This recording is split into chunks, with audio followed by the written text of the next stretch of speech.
गुरु क्या है?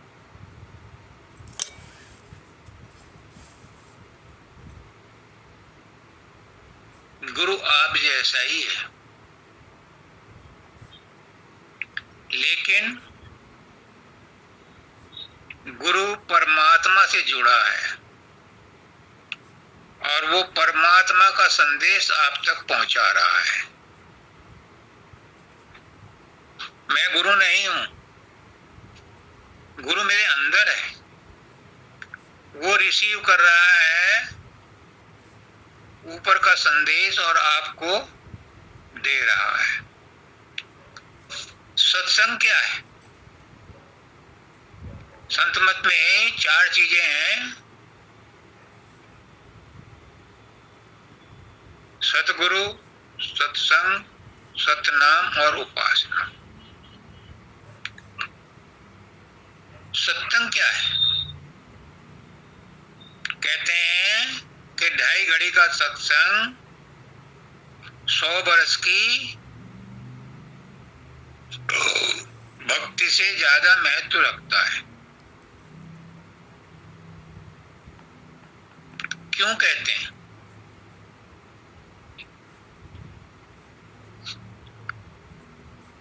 जब सुखदेव जी राजा परीक्षित को,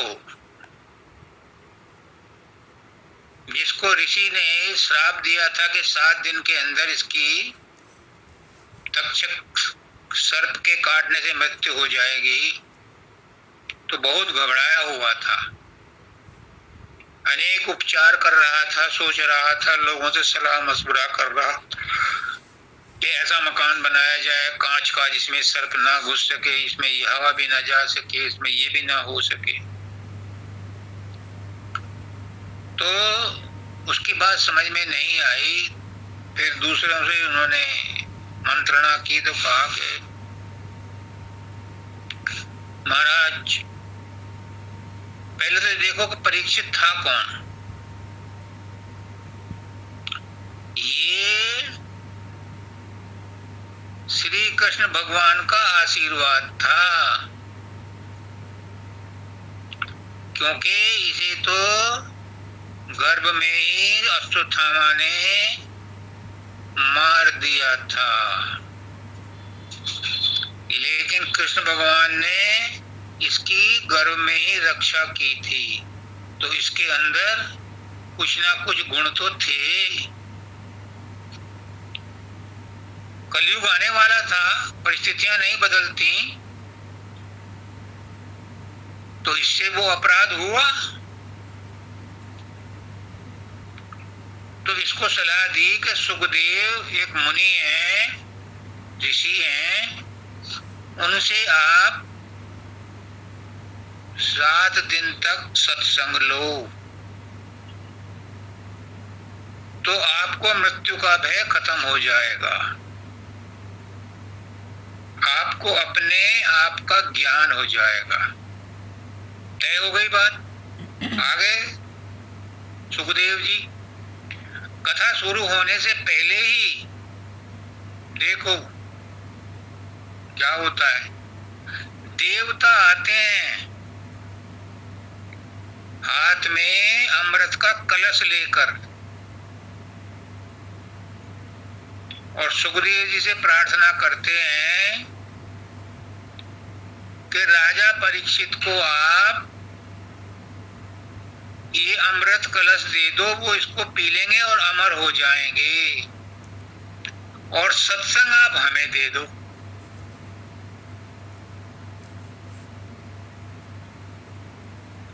सत्संग आप हम देवताओं को दे दो, वैकुंठ को चलो, स्वर्ग को चलो, हमें सत्संग दे दो। और जो इन्होंने इंतजाम किया है, राजा परीक्षित ने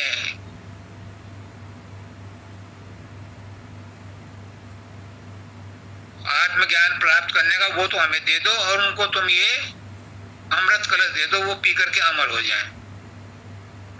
सुखदेव जी ने मना कर दिया, आप अधिकारी हो ही नहीं, क्योंकि आप तो पहले ही अपना स्वार्थ लेकर के आए हो।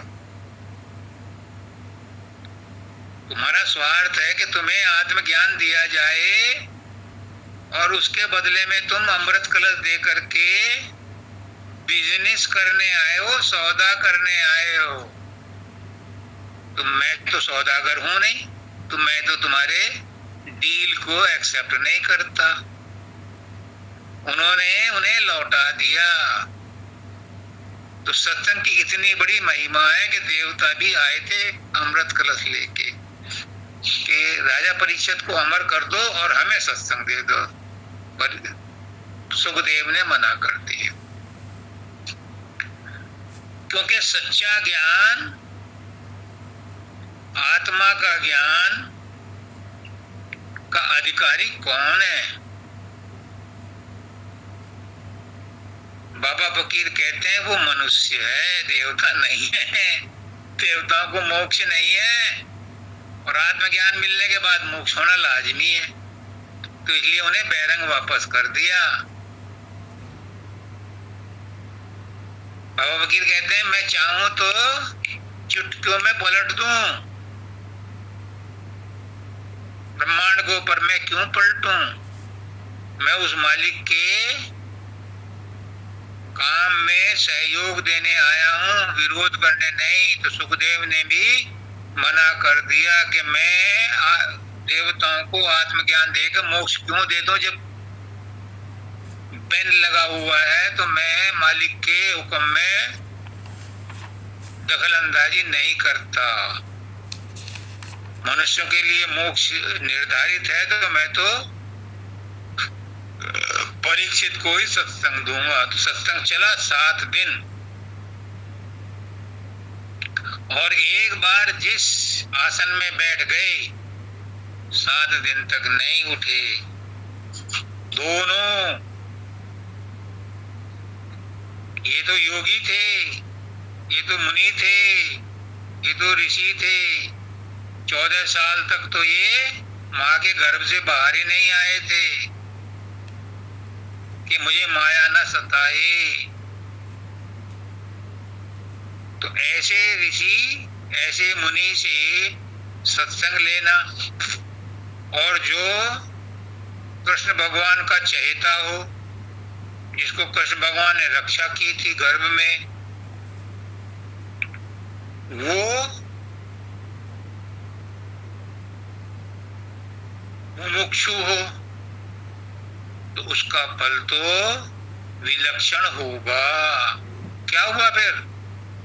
जब 7 दिन तक उनको आत्मज्ञान हो गया कि शरीर और शरीर से संबंधित जितने भी रिश्ते नाते हैं ये सब विनाशशील हैं, इनका तो विनाश होना है, मृत्यु तो शरीर की होनी है।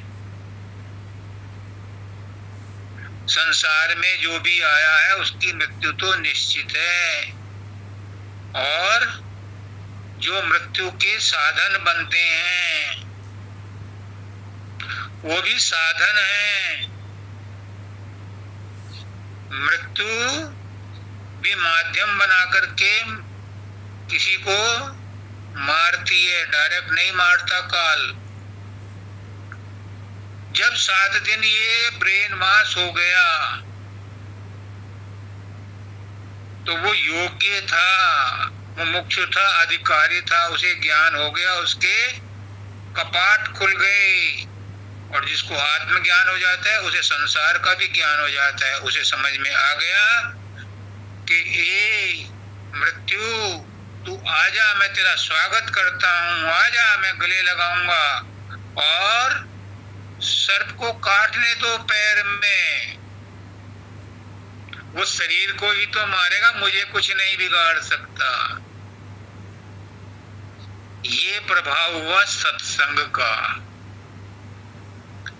कि सच क्या है और झूठ क्या है।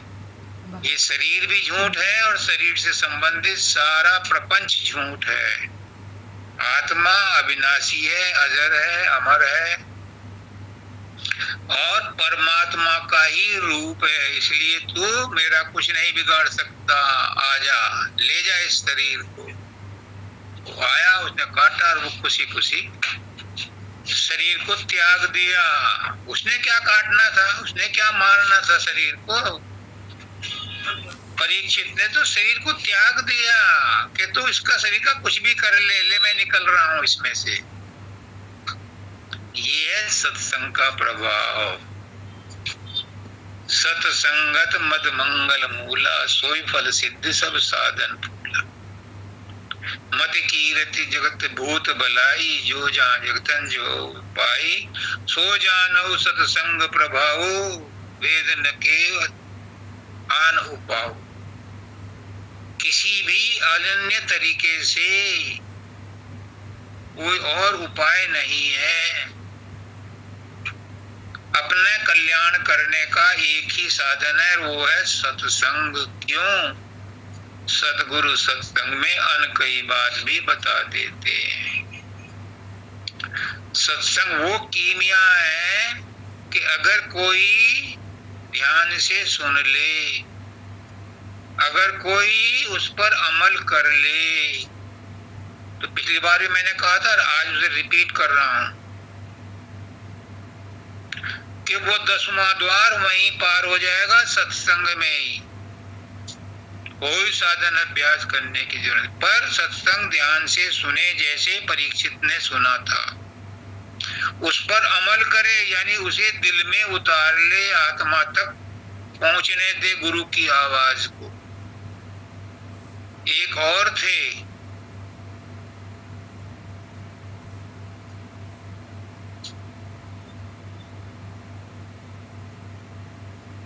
एक प्रेत था, वो उसका नाम था धुंधकारी। उसने बहुत बुरे काम किए थे, तो वो प्रेत बन गया था। उसका भाई था गोकर्ण।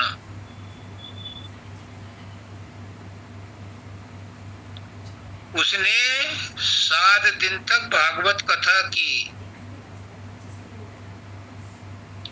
उसके कल्याण के लिए, धुंधकारी के लिए, प्रेत के लिए। तो जब 7 दिन बाद अंतिम आहुति हुई, अंतिम कथा कही गई, तो धुंधकारी के लिए विशेष विमान आया स्वर्ग ले जाने के लिए। सुनो, ध्यान से सुनो, सत्संग तो सभी सुनते हैं, लेकिन सत्संग का फायदा किसे होता है एक तो बता दिया, दूसरा सुनो। तो गोकर्ण ने कहा कि विष्णु के पार्षदों, एक विमान क्यों लाए हो? यहाँ तो 20 ऋषि मुनि बैठे हैं जिन्होंने 7 दिन तक कथा सुनी और बड़े प्रेम से सुनी, और पहुंचे हुए संत महात्मा हैं ये, इनके लिए भी विमान क्यों नहीं लाए? क्या भूल हो गई? तो उन पार्षदों ने कहा, महात्मन, सबने सत्संग तो समान रूप से सुना, लेकिन विशेष रूप से धुंधकारी ने सुना, क्योंकि ये पीड़ित था, ये जिज्ञासु था, ये मुमुक्षु था, ये तड़प रहा था। हर दिन एक बांस की गांठ, 7 गांठों का बांस रखा गया था सत्संग से पहले, और उसमें धुंधकारी ने प्रवेश किया था, प्रेत ने। वो कैसे सुनता? नहीं तो कहते हैं कि सूक्ष्म शरीर को स्थूल शरीर चाहिए, कर्मकांड करने के लिए, इच्छा की पूर्ति के लिए सूक्ष्म शरीर को स्थूल शरीर चाहिए। तो उसके लिए स्थूल शरीर और तो कुछ नहीं आ सकता था, एक बांस मंगाया था 7 गांठ वाला, उसमें उन्हें प्रवेश किया और वो सत्संग सुने 7 दिन। तो हर रोज शाम को एक गांठ फट जाती थी, उसका पर्दा फट जाता, और 7वें दिन वो आजाद हो गया, और उसके लिए स्पेशल विमान आया स्वर्ग से, तो ये है सत्संग सुनने का फायदा। सत्संग तो सभी सुनते हैं, पर असर किस पर होता है? असर उस पर होता है जो दिल और जान से सुनता है। प्राण से नाम तेरा हो सुमरन, जो गाऊं सो भजन तेरा। जो प्राण से सुनता है, प्राणों का है प्राण पिता तू, जीवन का है आधारा। जो ये अपने जन्म मरण का रगड़ लगा देता है, सत्संग में बैठता है कि आर या पार, जब गुरु के वचन उसको अंदर में भेद देते हैं, उसका कलेजा छेद देते हैं,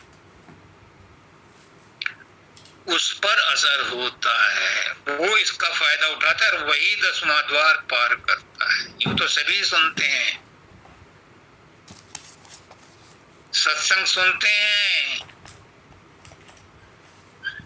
और फिर कहते हैं चलो जी लंगर में क्या बनाया है, आज कैसा खाना बना है। कहने का मतलब ये है कि सत्संग को सत्संग के तरह से सुनो। सत्संग की बात सुन ली और उस पर अमल कर लिया तो वहीं मुक्ति हो जाएगी। 10वां द्वार पार हो गया तो काल कर्म तो पीछे छूट गए, मन तो पीछे छूट गया। और जब तुम 10वां द्वार में पहुंच गए तो फिर आगे मालिक की मौज, वो आपको खींच के आगे भी ले जाएगा। जब आपने इतने लगन से, इतने शौक से सत्संग सुना तो फिर वो तुम्हें छोड़ेगा? फिर तो वो तुम्हें गोदी में ले जाएगा। ये उसकी जिम्मेदारी हो जाती है। 10वें द्वार पार करना आसान नहीं है, 9 द्वार क्रॉस करना आसान नहीं है।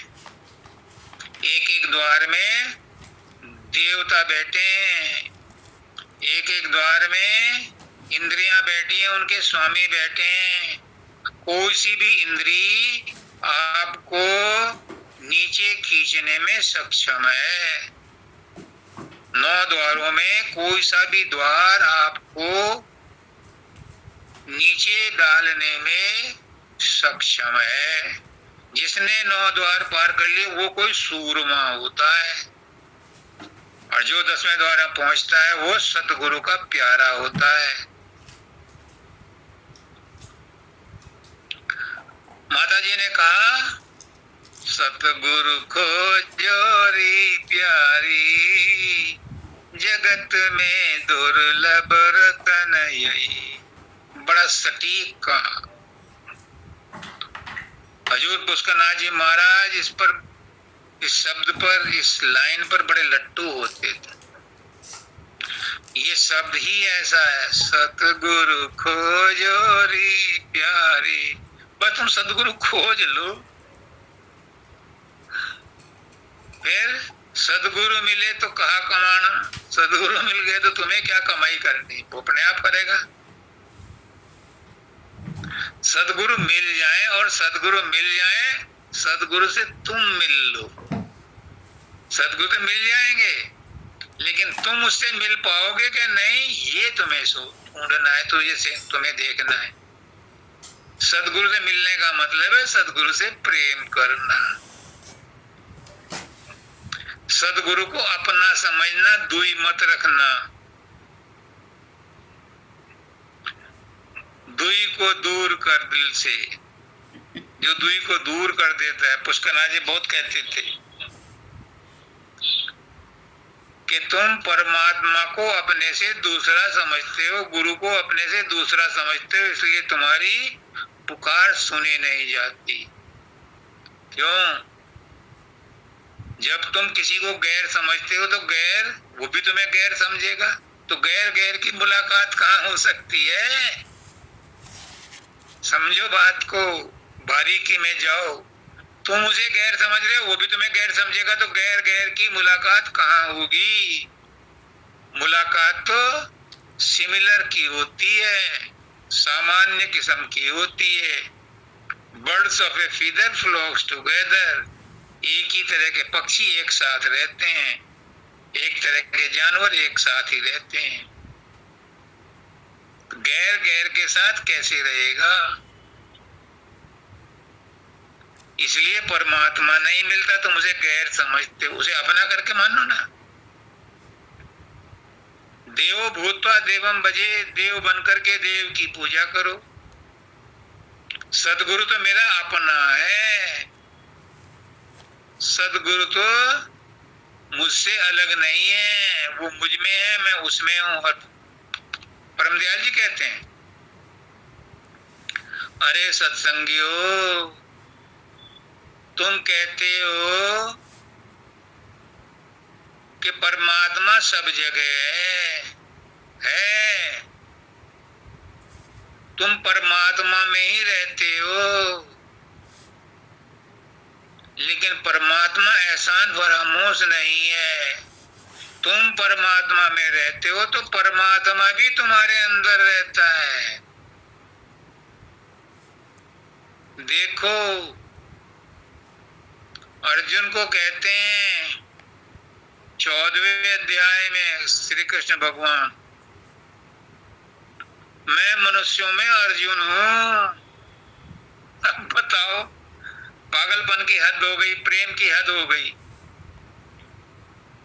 अर्जुन, तू मनुष्यों में श्रेष्ठ है और मैं तुझ में हूं। हर चीजों की मिसाल दी है, पेड़ों में मैं अश्वत्थ हूं, इसमें मैं वो हूं, इसमें मैं वो हूं, और मनुष्यों में मैं अर्जुन हूं। तो परमात्मा सबके अंदर है, लेकिन कैसे है? सामान्य रूप में है। उससे किसी को फायदा नहीं होता। परमात्मा तो है, दिखता क्यों नहीं फिर? उस परमात्मा का क्या फायदा कि जो अंदर में है और दिखता नहीं? तो संत क्या कहते हैं कि लकड़ी में आग है पर दिखती नहीं, रगड़ो दो लकड़ियों को, निकलेगी आग। पहले ऐसी आग पैदा करते थे, पहले माचिस नहीं होती थी, या तो पत्थरों को रगड़ते थे या लकड़ी को रगड़ते थे। दूध में मक्खन है पर दिखता नहीं, रगड़ो दूध को, गिलो उसको, तो क्रीम निकल आएगी। ऐसे ही हर इंसान के अंदर परमात्मा है। रगड़ो, और रगड़ने की तरकीब बताता है गुरु सूरत सद अभ्यास। रगड़ो, प्रकट होगा। कुछ लोग ऐसे हैं जिनके आंखें हैं पर वो परमात्मा को देख नहीं पाते, शब्द को देख नहीं पाते। कुछ लोग ऐसे हैं जिनके कान हैं लेकिन परमात्मा को, शब्द को सुन नहीं पाते।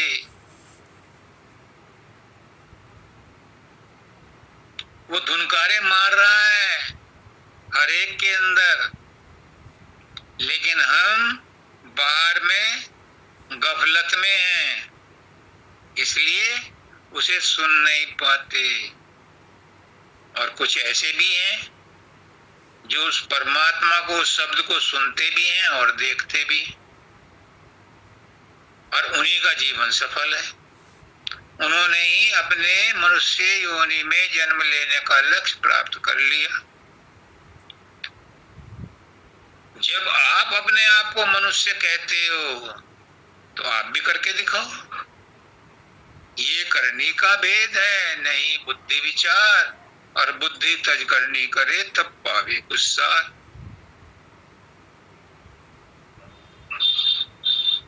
एक पार्ले जी बिस्कुट है, उसके रैपर पर लिखा होता है, खुद खाओ और जान जाओ। अगर किसी और ने, कहते हैं कि उसकी आंखें चढ़ जाती हैं, पुतलियां चढ़ जाती हैं।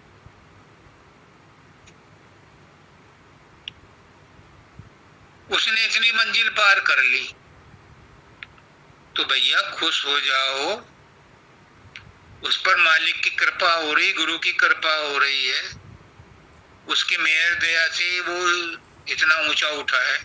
पर एक बात बताओ, तुम्हें क्या फायदा हुआ उसकी प्रगति से? उसकी सूरत ऊपर चढ़ गई, उसकी आंखें पुतलियां पलट गई, तुम्हें क्या मिला? क्या तुम्हें उसका कोई बोनस मिला? तुम्हें उसका कुछ पोर्शन मिला? काहे को दूसरों से साथ कंपेयर करते हो?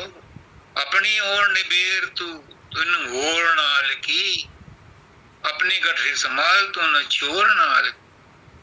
तुम अपनी तरफ देखो, अपनी प्रगति देखो, अपनी ओर निहारो कि तुम्हें क्या चाहिए, तुम्हें क्या मिला, कहाँ कमी रह गई। आपकी कमी आप ही ढंग से पहचान सकते हैं और आप ही अपनी कमी को दूर कर सकते हैं। आपके अलावा कोई और दूसरा, मालिक का बाप भी आएगा, आपको मुक्ति नहीं दिला सकता, आपको आत्म साक्षात्कार नहीं दिला सकता, आपको आत्मज्ञान नहीं करा सकता। आपको ही करना है। कोई दूसरा आदमी आपके लिए आत्मज्ञान नहीं कर सकता। ये तय बात है, जब तक आप फना नहीं होगे तब तक आपको वो मंजिल नहीं मिलेगी। है अहंकार का तजना ही फना होना, वरना खाक को क्या खाक में खाक मिला है कोई। अपने अहंकार को ही तजना है, अपने आपे को ही मिटाना है, तभी तुम अपना आपा मिटेगा तो आपका स्वयं स्व प्रकट हो जाएगा। आपका मन हटेगा तो आत्मा परमात्मा तो एक ही है, दो है ही नहीं। और आपकी आत्मा आपकी नहीं है, वो यूनिवर्सल है, वो सार्वजनिक है, क्योंकि वो परमात्मा ही है। इस बुला में मत रहना मेरी आत्मा, तुम्हारी आत्मा है ही नहीं, वो तो परमात्मा है जो सूक्ष्म रूप में तुम्हारे अंदर बैठा है, विभिन्न रूपों में बैठा है। उसी ने कहा मैं एक से अनेक हो जाऊं, तो तुम्हारी आत्मा कहां से आई? वो तो परमात्मा ही अपने आप बटा हुआ है सब में, और बटा हुआ नहीं है, विभिन्न रूपों में भास रहा है। शब्द बिना सारा जग अंधा। जो मनुष्य होकर के उस शब्द को न सुन सका तो अंधा बहरा है, और मैं तो कहूंगा कि लूला लंगड़ा भी है, क्योंकि इसके बिना प्रगति होगी नहीं, चला नहीं जाएगा। इसलिए सबसे पहला काम अगर तुम्हें करना है, एक ही काम करना है। इस जगत में एक ही काम करने आए हो, बाकी तो तुम सब बिगाड़ कर रहे हो। अपने लिए कुछ नहीं करा अभी तक, अपने लिए तो एक ही काम करने का है, क्या? आत्मा को परमात्मा से मिलाना, यानी जो मन बीच में है इससे पार जाना। एक ही काम है तुम्हारे नाम, बाकी काम तो परमात्मा खुद ही कर रहा। गृहस्थी तो वही चला रहा है, हाथ पैर भी वही चला रहा है, ये जबान जो बोल रही ये भी वही परमात्मा बोल रहा है। हमारा काम तो एक ही, हमारे जिम्मे तो एक ही ड्यूटी लगाई है, और वो भी खुद कराएगा। लेकिन उसके लिए एक जरूरी है, जो बाबा फकीर कहते हैं कि तुम आगे बढ़ने की, परमात्मा से मिलने की इच्छा तो करो। साधन अभ्यास नहीं होते मत हो। मैंने अभयदान दिया है इसको, गीतम को, नहीं होते मत करो यार। ये मंजिल नहीं है, ये साधन है, मत करो। लेकिन परमात्मा से मिलने की इच्छा तो करो। परमात्मा तो इच्छा करने से ही मिलता है, संसार की चीजें तो कर्म करने से मिलती हैं। पर परमात्मा तो इच्छा करने से ही मिलता है। इच्छा तो करो और ये विश्वास करो कि गुरु मिलेगा, परमात्मा मिलेगा। गुरु मिल गया, परमात्मा मिलेगा। आज मिलेगा, अभी मिलेगा, तो मिलेगा। तुम्हारा विश्वास ही उसे दिलाएगा। संकोच मत करना, संदेह मत करना। परमात्मा फ्यूचर में नहीं मिलेगा। परमात्मा कहीं दूर नहीं है। परमात्मा इंस्टेंट है, इंस्टेंट कॉफी। सिक्का डालो और कॉफी का कप ले लो। अभी बैठो और उसको महसूस करो। बस तुम्हें क्या करना है, इस मन को फांद के चलना है, इस मन से बच करके चलना है। इस मन से लड़ना झगड़ना नहीं है, ये बस में नहीं आएगा। या तो इस मन को शब्द के साथ लगा दो, या इस मन को परमात्मा के साथ, गुरु के साथ लगा दो। लेकिन एक शर्त है। सब लोग कहते हैं, बाबा सामन सिंह जी से भी कहा, उनके सत्संगियों ने, एक सत्संगी के बारे में उन्होंने लिखा है कि बाबा इस मन को आप ले लो, हमारे बस में नहीं आता। उसने कहा भाई मैं ले तो लूंगा, तुम्हारे सारे काम कर लूंगा, पर तुम ये बताओ तुम्हारा है? अपनी चीज तो दे सकते हो तुम मुझे, पराई चीज थोड़ा ही दोगे। पराई चीज मैं कैसे ले लूंगा? हमारे गांव में कहावत थी कि बैल खोल बहू का दे और शुक्र भलाई ससुराले। कोई बैल मांगने आया कि भाई मुझे आज मेरा बैल बीमार है, मुझे खेत में काम करना है, अपना बैल दे दो। तो उसने बहू का खोल कर दे दिया, अपना नहीं दिया और शुक्र भलाई ले ली खुद।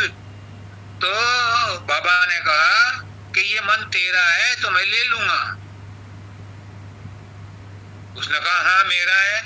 अच्छा बैठ 5 मिनट, बैठ। 5 मिनट बाद कितनी देर ठहरा मन तेरे पास? और एक क्षण के लिए नहीं ठहरा, तो फिर तेरा कहां से आ गया ये? पहले इस मन को तू अपना बना ले, तो मुझे दे देना, मैं ले लूंगा। तुम दूसरे की चीज मुझे क्यों दे रहे हो? अपनी चीज दो, मैं ले लूंगा। तो मन को गुरु को अर्पण तभी किया जा सकता है कि जब ये आपके वश में हो, आपका हो। जब आपका ही नहीं है तो ये गुरु को तुम कैसे दे सकते हो? इसे तो तुम्हें शब्द के साथ ही लगाना है। इसे और अगर शब्द के साथ नहीं लगा सकते, मारो गोली। बहुत कंसेशन दिए कलयुग में भगवान ने। वो कहते हैं प्रेम में डुबो दो मन को, फिर ये शरारत नहीं करेगा। लेकिन प्रेम कहां से लाओगे? प्रेम तो तुमने संसार में बांट दिया, बाल बच्चों में बांट दिया, बिजनेस में बांट दिया। फिर कहते हैं गुरु का प्रेम ही गुरु को वापस कर दो। वो जो गुरु ने प्रेम दिया वही प्रेम मन पे डाल दो, मन को उसी में डुबो दो। जब भी तुम गुरु के पास जाते हो, गुरु तुमसे प्रेम करता है, सबसे करता है। चाहे पापी से पापी भी जाए, गुरु की रोज इंसल्ट भी करता हो और गुरु को पता भी हो, तब भी जब वो जाएगा उसे प्रेम ही करेगा, प्यार ही करेगा। वही प्रेम तुम इस मन को दे दो, उतने से ही काम चल जाएगा, ये मन शांत हो जाएगा। क्योंकि गुरु के प्रेम में बड़ी ताकत है। गुरु के प्रेम में बड़ी ताकत है। क्यों क्यों क्यों? क्योंकि गुरु परमात्मा ही है। गुरु छठे तत्व का बना है, परमात्मा छठे तत्व का बना है, और छठा तत्व है प्रेम। तो जब तुम गुरु से प्रेम करोगे तो मन पिघल जाएगा। फिर 10वां द्वार क्या, सतलोक भी मिल जाएगा। आजकल परमात्मा के यहाँ बहुत शॉर्टेज चल रही है, सब लोग बिजी हैं। 10 घंटे तो ऑफिस में लगाते हैं, 2 घंटे आने जाने में लगाते हैं। मियाँ बीबी दोनों परेशान हैं। फिर खाना भी जो है वो ऑनलाइन मंगाते हैं। किसी के पास इतनी फुर्सत नहीं है कि परमात्मा के लिए 2 घंटे निकाले। इसलिए बहुत सहूलियत दे दी कि परमात्मा को तुम याद ही कर लो। परमात्मा को तुम अपना मान लो, इतना ही काफी है। 20 नंबर वालों को भी पास कर रहे हैं सतलोक में भेजने के लिए। कलयुग में बहुत छूट दी है। और क्या छूट है कि अब तक जो है संतों ने कहा कि शरीर के, स्थूल शरीर के 6 चक्रों से साधन छोड़ दो, ऊपर से कराते हैं। आने वाले संत, बाबा सामन सिंह जी ने भी कहा है एक किताब में, ग्लिम्स, क्या है वो नाम, ग्लिम्स ऑफ जेम, नहीं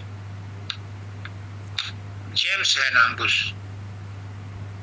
मैंने पढ़ी है वो इंग्लिश में। उसमें भी लिखा है कि आगे आने वाले संत 10वें द्वार से आगे साधन कराया करेंगे, मतलब ब्रह्मांड का साधन भी बंद करवा देंगे। क्यों? क्योंकि जनरेशन गैप है। AI का, आर्टिफिशियल इंटेलिजेंस का जमाना आ गया। इसलिए अब साधन भी ब्रह्मांड का भी नहीं, पहले तो स्थूल का छोड़ा, अब ब्रह्मांड का भी छुड़वा देंगे। सीधे 10वें द्वार से आगे का साधन कराया करें। बताओ, इसमें भी आप अगर अपने आप को फिट नहीं कर पा रहे तो दोष किसका है? अभी आचार्य वंदिता ने कहा, ये गर्व भरा मस्तक मेरा, बस यही प्रॉब्लम है। ये जो मस्तक है ये गर्व भरा है, मद भरा है, अभिमान भरा है, अहंकार भरा हुआ है, यही नहीं झुकने दे रहा। वरना गुरु के सत्संग में चेतना ना आए, जागृति ना आए, ऐसा हो नहीं सकता। मैं गुरु नहीं हूं, लेकिन गुरु ऊपर बैठा हुआ जो सत्संग दे रहा है, ब्रॉडकास्ट कर रहा है, वो सच्चा है। ऐसा हो नहीं सकता कि उस सत्संग से हृदय परिवर्तित ना हो, पर होता नहीं, क्योंकि ये गर्व भरा मस्तक मेरा। सबको अहंकार है, सब ये कहते हैं, सोचते हैं कि मैं करूंगा तो होगा, मैं कर रहा हूं तो हो रहा है, मैं करूंगा तो होगा। बस वहीं गई भैंस पानी। तुम करने वाले कौन हो? क्यों अपना अहंकार ला रहे हो? जो कर रहा है उसे करने दो, उसका शुक्रिया अदा करो। तू करवा रहा है, तू कर रहा है, करता रहो, और मुझे भी हुक्म दे कि मैं तेरे काम में तेरी कठपुतली बन करके नाचता रहूं। मैं नहीं नाच रहा, तू नचा रहा है, और लोग सोचते हैं मैं नाच रहा हूं। फिर इन्होंने कहा कि प्रीतम की याद ही प्रेम है। लो जी, और एक डेफिनेशन मिल गई प्रेम की। प्रीतम को याद करो तो वो याद ही प्रेम बन जाएगी तुम्हें, और बाजार से खरीदने की जरूरत नहीं पड़ेगी। बाजार में प्रेम मिलता भी नहीं है। बस प्रीतम को याद कर लो। कभी 2 आंसू बाद, मेरे तो नहीं आते आंसू, मैं तो बहुत कोशिश करके देख ली कि आ जाए आंसू, नहीं आ। मेरी माँ मर गई तो नहीं आए, मेरे पिताजी मर गए तो नहीं आए, मेरा भाई मर गया तो नहीं आए। पता नहीं क्यों नहीं आते, बचपन से नहीं आते। बचपन से तो आते थे, बचपन में तो आते थे। ये बाद में दिल कठोर हुआ है,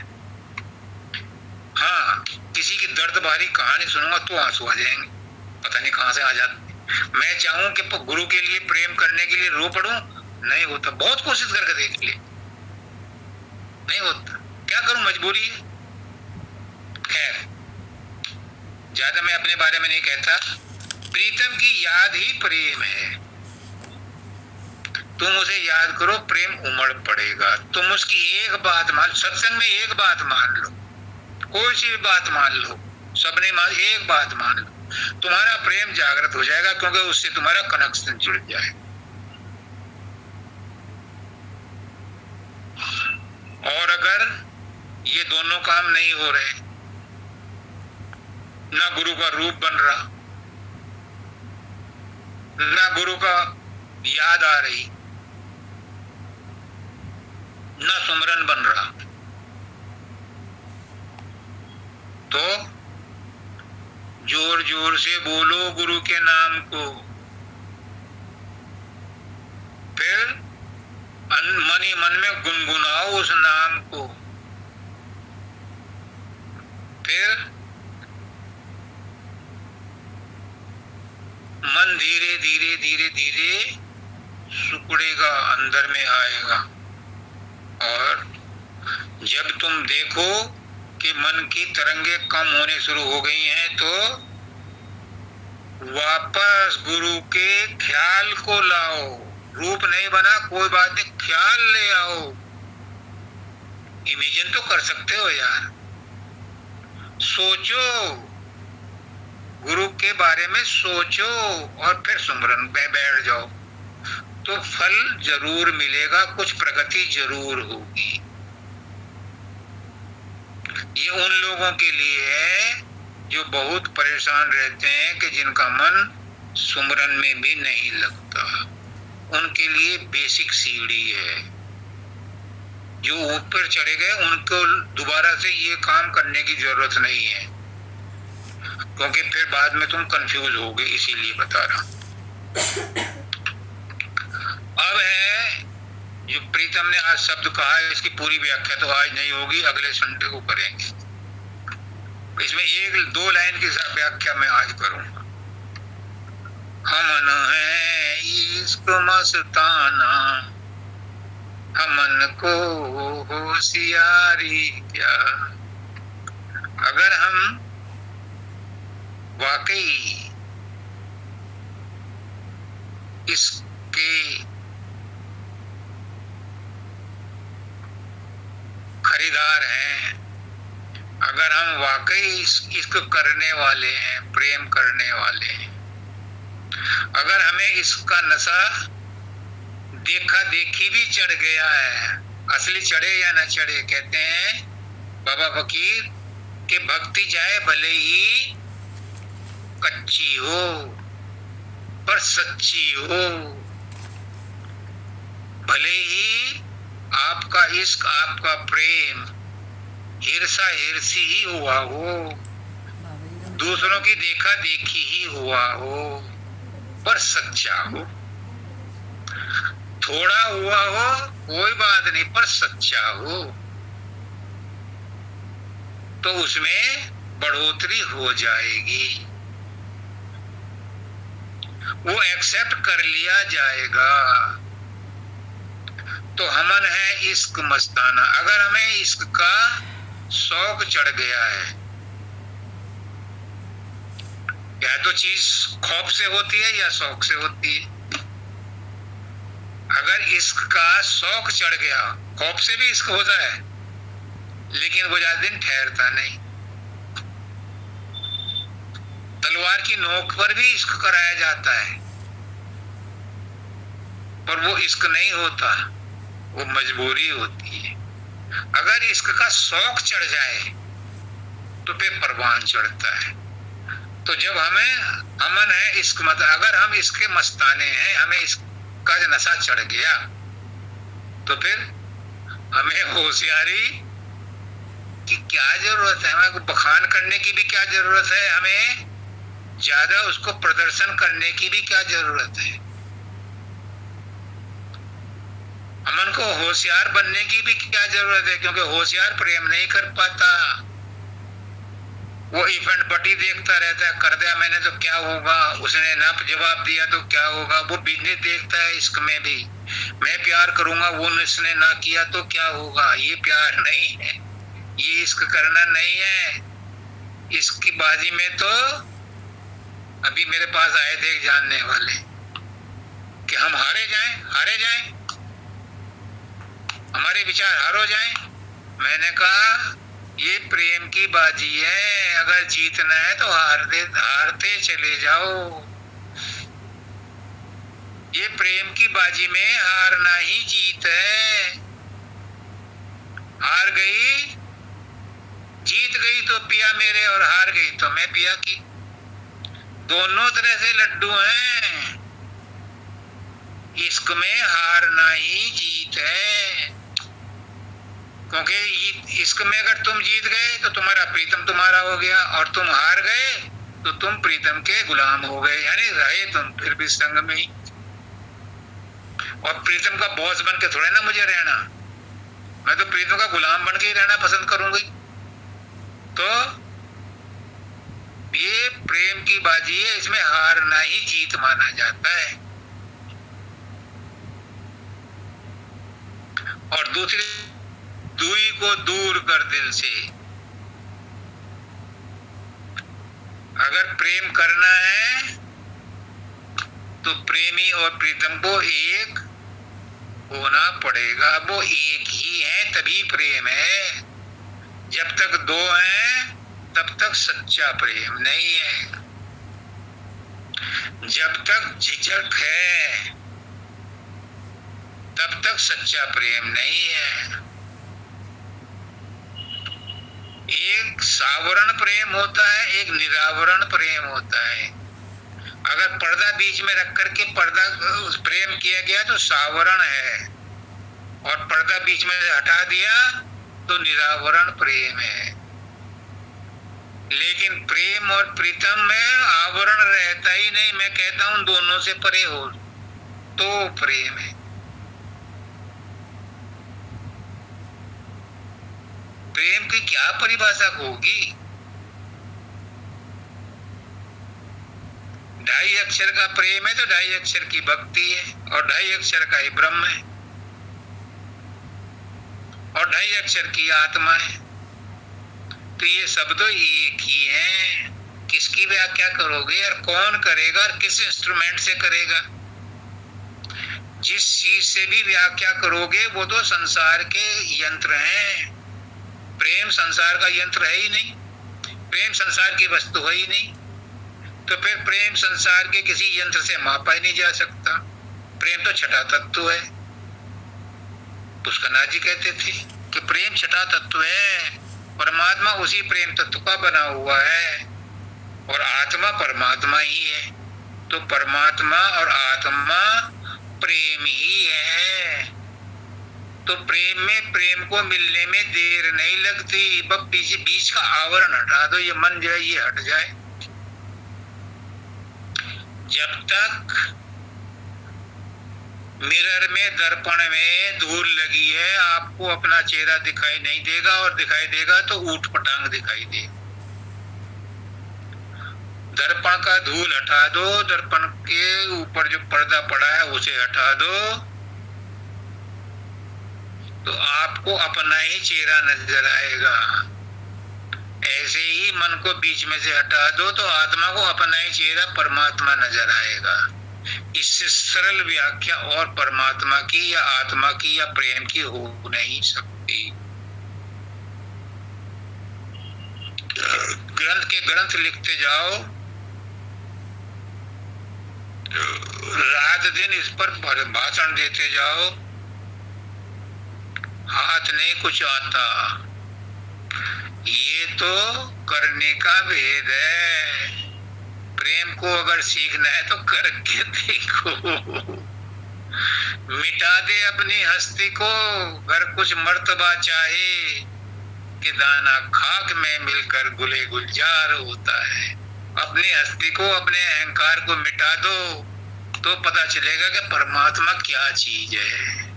तब पता चलेगा कि गुरु क्या चीज है, तब पता चलेगा आत्मा क्या चीज है, तब पता चलेगा कि प्रेम क्या चीज है, तब पता चलेगा नाम क्या चीज है, तब पता चलेगा शब्द क्या चीज है, तब पता चलेगा चेतना क्या चीज है। ये सब एक ही पर्यायवाची है, एक ही शब्द के पर्यायवाची।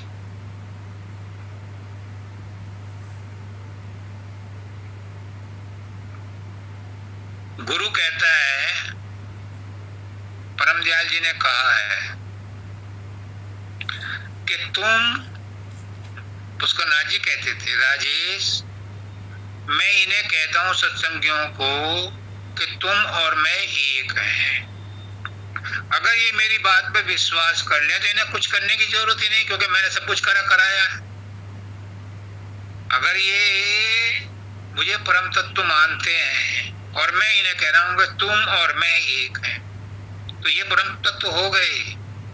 अगर ये विश्वास कर ले, बताओ कितना सरल उपाय बता दिया मुक्ति का। मैंने गीतम को यही कहा कि तुम्हें साधन अभ्यास करने की जरूरत नहीं, जो गुरु ने कहा उसी पर मानो, उसी को विश्वास करो। तो वो कहते थे कि अगर ये मेरी बात पर विश्वास कर लें कि मैं और ये एक हैं, मैं और तू एक हैं, तो कुछ करने की जरूरत नहीं, क्योंकि जो मैं हूं वही ये है। लेकिन बाबा फकीर क्या कहते हैं, लोगों को विश्वास नहीं होता। अपनी बात कहते हैं, लोगों को विश्वास नहीं होता। मुफ्त की चीज हजम नहीं होती, मुफ्त की चीज की कदर नहीं कोई करता। इसलिए मेरी बात पर भी कोई विश्वास नहीं करता। तो उन्हें साधन अभ्यास बताया जाता है कि साधन अभ्यास करके तुम अपने आप को उस अवस्था में ले जाओ जहां गुरु रहता है। अगर वो मेरी बात पर विश्वास कर लें तो वो मेरी अवस्था में ऑटोमेटिक आ जाएंगे विश्वास करने मात्र से। तो बाबा फकीर कहते हैं कि कोई विश्वास नहीं करता, इसलिए गुरु उनसे साधन अभ्यास करवाता है। वो कहते हैं मैं किसको क्या कहूं। दाता दयाल ने 1916 में मुझे 1919 में मुझे कह दिया था कि फकीर तूने बाजी मार ली, और 1919 के बाद 1982 तक 81 तक वो कहते मैंने कठोर तपस्या की 16-16 घंटे, जब जवानी में था, अधेड़ उम्र में भी खूब अपने शरीर को और मन को तोड़ा मरोड़ा, बहुत कष्ट उठाए, 2 पैसे के चने खा करके गुजारा किया करता था।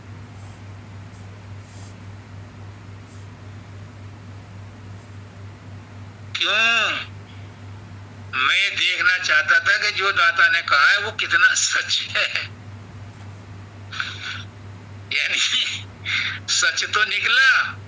फिर कहते हैं कि अब मैं पछताता हूं कि क्यों पहले यकीन नहीं कर लिया था। फिर कहते हैं कि अगर मैं इतने झंझट, इतने हटहटाहट ना करता, इतना मेहनत ना करता, तो आज शायद यहाँ ना होता जहां मैं बात बैठा हुआ बकबक कर रहा हूं। ये बाबा फकीर के शब्द हैं, इसलिए मेरे ऊपर भी लागू होती है ये। मुझे भी पुष्करनाथ जी ने कहा, मानव दयाल जी ने तो ये कह दिया कि राजेश का राज खत्म हो गया और ईस में मिल गया, तो फिर क्या जरूरत थी मुझे इतनी मेहनत करने की, इतनी तपस्या करने की और इतना कष्ट उठाने की। लेकिन मैं भी अपनी आंखों से देखना चाहता था कि वो अवस्था है कैसी, उन्होंने तो कह दिया, लेकिन मैं भी तो अपनी आंखों से देखूं। तो आप लोगों के लिए भी यही है कि आप नहीं कर सकते मत करो, बस इतने विश्वास तो कर लो कि आप और मैं एक हैं। इस विश्वास से ही तुम्हारा बेड़ा पार हो जाएगा कि गुरु ने कह दिया कि गुरु और मैं एक हैं, तो गुरु जहां जाएगा वहीं मुझे जाना है।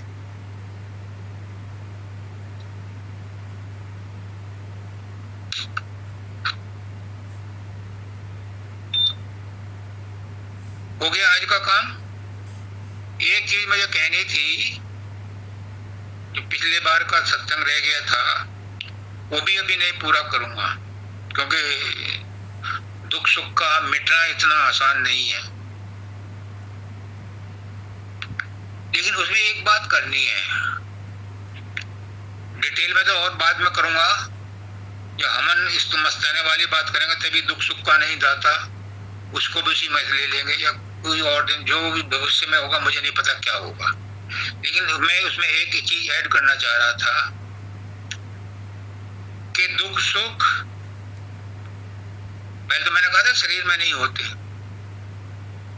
एक विशेष परिस्थिति में सूरत महसूस करती है। आज मैं दूसरी बात कह रहा हूं, दुख सुख का कारण न शरीर है, न देवता है, न प्रारब्ध है, न कर्म है, न काल है, न आत्मा है। एक बार रिपीट करूं, दुख सुख का कारण न शरीर है,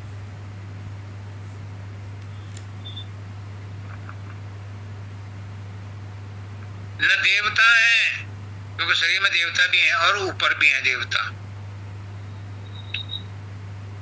न प्रारब्ध है। हम सब मानते हैं ना प्रारब्ध के वजह से दुख सुख आते हैं, शरीर में दुख सुख आते हैं, शरीर को कारण मानते हैं दुख सुख का। न देवता है, देवता भी दुख सुख का कारण नहीं है। इसकी भी बड़ी व्याख्या वो अगले उसमें करूंगा।